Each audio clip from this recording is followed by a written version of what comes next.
जी, आप सभी का स्वागत है आपके अपने online platform day night classes पे। देखिए, जैसा कि आपको बताया गया था कि मॉडर्न हिस्ट्री की सीरीज चल रही है।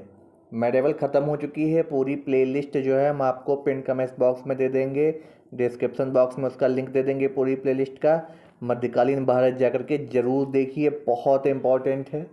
और ये स्पेक्ट्रम के साथ साथ कई अन्य किताबों का निचोड़ है जो मैं आपको मॉडर्न हिस्ट्री पढ़ा रहा हूँ, ठीक है।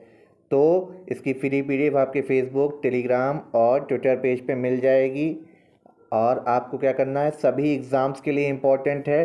ख़ास तौर पे अब तो एंट्रेंस के लिए भी, सीयूईटी में भी कई बार ऐसे क्वेश्चंस पूछे जाते हैं, तो उनके लिए भी जो आर्ट साइड वाले हैं वो भी तैयार रखें। तो आने वाले सभी एग्ज़ाम्स के लिए बहुत बेहद इम्पॉर्टेंट ये सीरीज है। अगर आपको वीडियो अच्छा लगता है लाइक करिए, चैनल को सब्सक्राइब करिए, ढेर सारा शेयर करिए। जितना आप शेयर करेंगे उतना हमारी रीचिंग होगी, उतना हम आपके लिए और अच्छा बेहतरीन कंटेंट लाएंगे। कुछ चैनल्स मैंने देखे हैं कि चाहे वो फाउंडेशन पढ़ा रहे हों, चाहे वो कोई भी बैच पढ़ा रहे हों, उनका सेम वही कॉन्सेप्ट चलता है। बट जो हम आपको दे रहे हैं, ये आपके लिए पूरी एक प्लेलिस्ट हम तैयार कर रहे हैं जो कि थ्योरी वाइज है। साथ ही साथ जो हम एमसीक्यू करा रहे हैं वो एनसीईआरटी बेस्ड है। वो आने वाले अपकमिंग जो भी एग्ज़ाम्स होंगे उन सभी के लिए इम्पोर्टेंट है। तो हम एक ना बैच चला करके सभी एग्ज़ाम के लिए इम्पोर्टेंट से ये चला रहे हैं। इस बात को बिल्कुल आप ध्यान रखिए, ठीक है। आने वाले एग्ज़ाम के टाइम पीईटी है, उन सभी के लिए बैचेस आपके चलेंगे, लेकिन अभी ये सभी एग्ज़ाम्स के लिए इम्पोर्टेंट है। तो इसलिए अपना एक एक नंबर, एक एक टाइम, एक एक मिनट अपना कीमती है। अच्छे कंटेंट को पढ़िए, ना कि कहीं से भी कोड़े कंटेंट को, ठीक है। चलिए ध्यान देते हैं। देखिए, हमने आपको जो पुराना बताया था कि उत्तरोत्तर मुगल काल बोला जाता था उसको, तो मुगल काल वहाँ पे पतन हो चुका था। अब जब मुगल काल पतन हो गया तो वहाँ पे देखिए छोटी छोटी रियासतें आई थी, छोटे छोटे उभरने वाले राज्य थे। तो वो कौन थे देखिए, नवीन स्वायत्त राज्य 18वीं शताब्दी के। अवध था, अवध प्रांत, जो कि आपका अयोध्या, पूरा लखनऊ ये सब लगता है।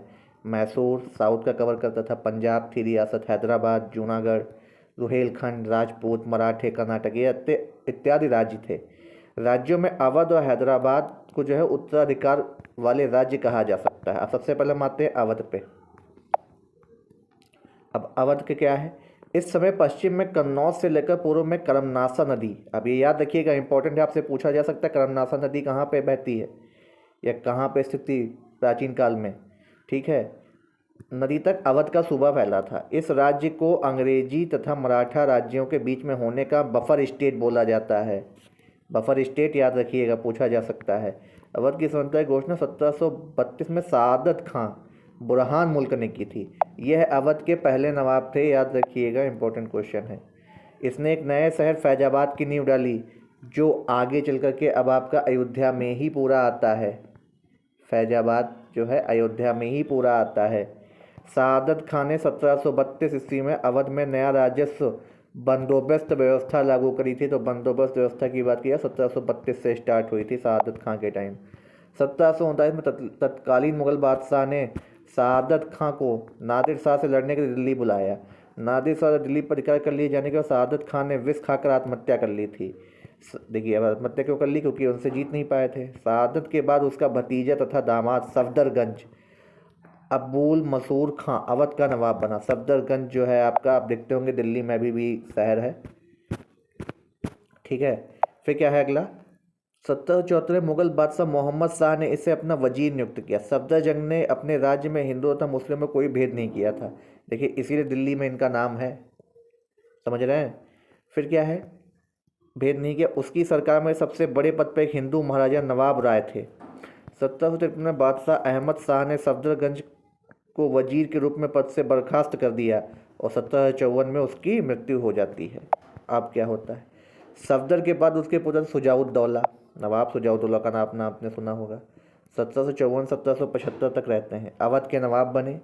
1759 में तुरानी वजीर इमादुल मुल्क की सत्ता के कारण अली गौहर मुगल बादशाह शाह आलम द्वितीय को जो है लखनऊ में उन्हें शरण दे दी थी।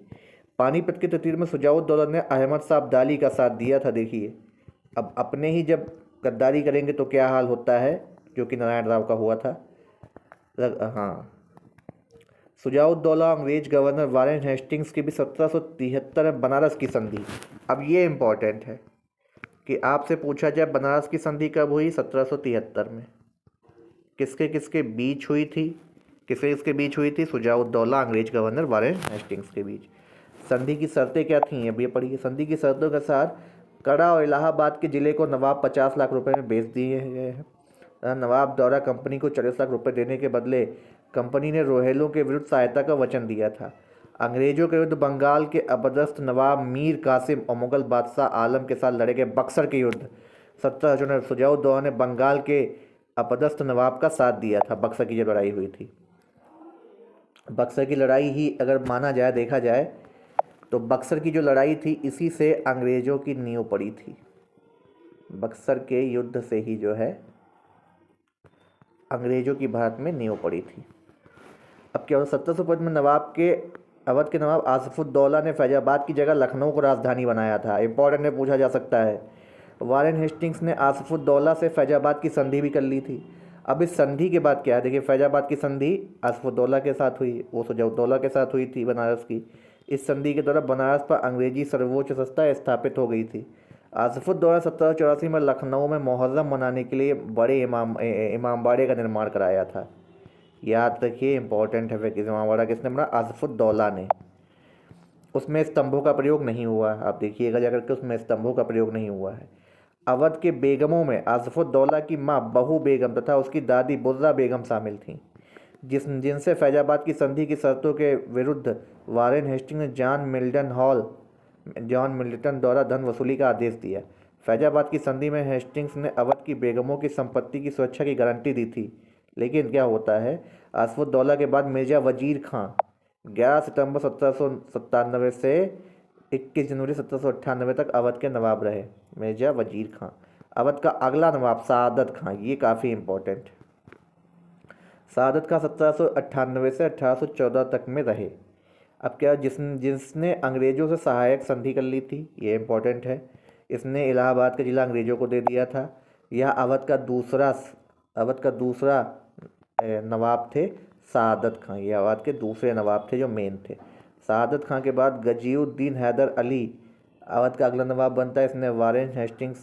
इससे वारेन हेस्टिंग्स ने राजा की उपाधि दी थी। यह अपने खानदान का पहला राजा कहलाया था जिसे बादशाह अवध शाह आजम की उपाधि मिली। अगर पूछा राजा कौन कहलाया तो कहलाते हैं गजाउद्दीन हैदर अली। इसके बाद कौन आते हैं? नासिर उद्दीन हैदर, फिर मोहम्मद अली शाह रहते हैं, अमजद अली शाह रहते हैं। ये सब अवध के नवाब बने। अवध के अंतिम नवाब स्वतंत्र नवाब वाजिद अली शाह थे, याद रखिएगा। ठीक है, 1857 की क्रांति में ये रहते हैं शायद, कि नहीं रहते हैं? नहीं रहते। देखिए, 1827 से 1856 तक इनका रहा था। संगीत के क्षेत्र में वाजिद अली शाह को ठुमरी एक राग है, उसके जन्मदाता माने जाते हैं नवाब वाजिद अली शाह। इसी के शासनकाल में अवध पर कुशासन का आरोप लगाकर इसे 1857 में ब्रिटिश साम्राज्य में मिला लिया गया। अब वाजिद अली शाह के जो पुत्र थे बिजरिस कादिर अवध के अंतिम नवाब बनते हैं। इनकी माँ का नाम था बेगम हजरत महल, जो आज लखनऊ में स्थित भी है। फिर आपका आता है हैदराबाद। तो देखिए, इस वीडियो में हम आपको यहीं तक बता रहे हैं।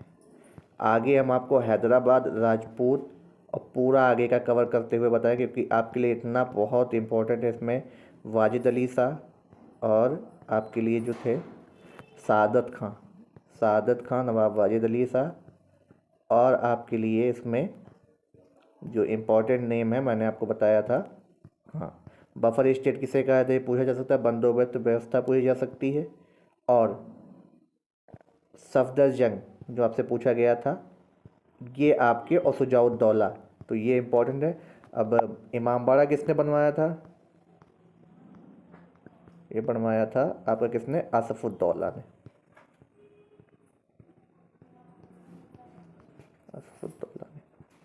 तो इसकी फ्री पीडीएफ आपको टेलीग्राम चैनल पे मिल जाएगी, जाकर के आपको उसको ज्वाइन करना है, वहीं से आपको ये जो है फ्री पीडीएफ इसकी मिलेगी।